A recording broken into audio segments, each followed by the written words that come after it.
या बातमीचे प्रायोजक आहेत मनोरंजन नगरी, लहान मुलांसाठी फुल एन्जॉय पॉइंट, पत्ता होम मैदान, पासपोर्ट ऑफिस समोर, सोलापूर।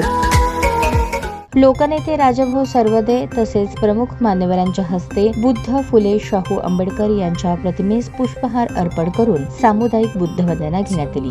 68व्या धम्मचक्र प्रवर्तन दिनानिमित्त प्रशिक सामाजिक संस्थेच्या वतीने भव्य लेझिम ताफा काढण्यात येणार असून या लेझिम सरावाचे उद्घाटन लोकनेते राजाभाऊ सरवदे यांच्या हस्ते झाले। यावेळी राजाभाऊ सरवदे यांनी लेझिमचा डाव खेळत सरावास सुरुवात केली। प्रसंगी संस्थेच्या वतीने LED वॉलवर संस्थेची सामाजिक कामे, कॉल फायर, रंगीबेरंगी हवेतील रंग, पेपर शॉट आदींसारख्या गोष्टींचे आकर्षण ठरले। यावेळी संस्थेचे संस्थापक अध्यक्ष सुशील सरवदे, शिवम सोनकांबळे, अनिल धिमधिमे, सुग्रीव जेटीथोर, सागर बाबरे, उत्सव अध्यक्ष साक्षांत बनसोडे, दावला सुर्वे, सचिन कांबळे, सचिन गायकवाड, अक्षय चंदन शिवे, मयूर क्षीरसागर, अनिकेत जगताप, स्वप्नील कसबे आदी संस्थेच्या पदाधिकाऱ्यांनी परिश्रम घेतले। या प्रसंगी 500 ते 600 खेळाडूंनी बहारदार असा लेझिमचा डाव सादर केला। येणाऱ्या मिरवणुकीमध्ये गौतम बुद्धांच्या जीवनावर आधारित देखावा सादर करून त्यातून सामाजिक प्रबोधन होईल। तसेच 2500 खेळाडू लेझिम खेळतील अशी माहिती संस्थेचे संस्थापक सुशील सरवदे यांनी दिली।